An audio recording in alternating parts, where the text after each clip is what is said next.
Two outstanding high school students from Lethbridge 51 will travel this summer to the UN, Washington, D.C., and Ottawa because of a prestigious speech competition they won earlier this fall.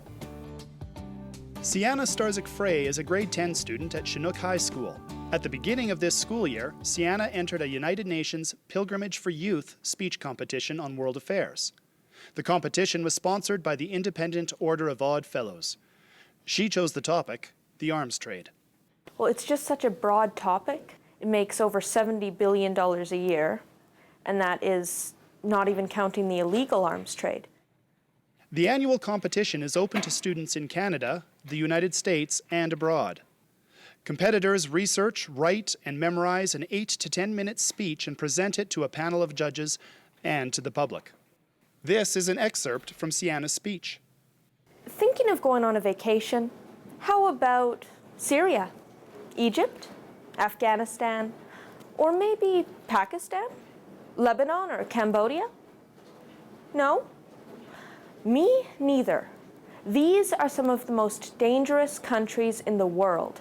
For generations, these countries have been in the center of an international trade that has resulted in the deaths of millions of people.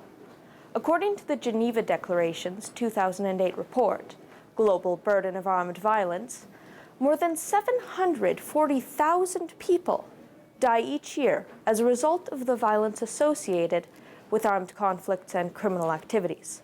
Much of that violence is directly related to the arms trade. This year, Sienna is one of two winners from Southern Alberta's zone. The other is grade 10 student David Zhang of Winston Churchill High School.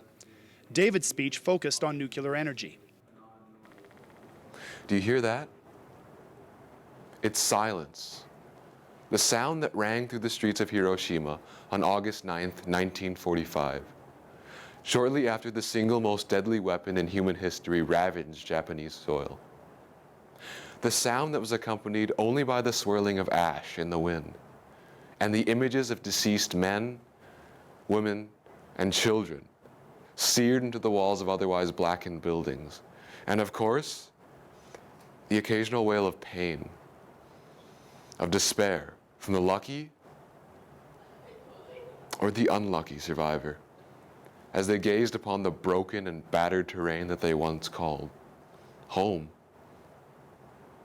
It was in these hours of deafening silence that we were thrust into the nuclear age. But hidden under the debris was a sliver of hope that rose like a phoenix from the ashes of the once glimmering city of Hiroshima. The United Nations. I am here to advocate for the United Nations and their goal to stop the proliferation of nuclear weapons and promote nuclear energy in its use and pursuit of green energy. Both David and Sienna spent about 3 months working on their speeches. They say they've learned a lot about themselves through this competition and appreciate the opportunity they were given. It's amazing that the Odd Fellows were able to fund and support such an amazing opportunity. And if anyone's interested, just look up the Odd Fellows Pilgrimage for Youth. It's, you can participate anywhere from grade 10 to 11, and if you don't win the first year, you can always come back in grade 11 and try your best. I think it's an incredible opportunity.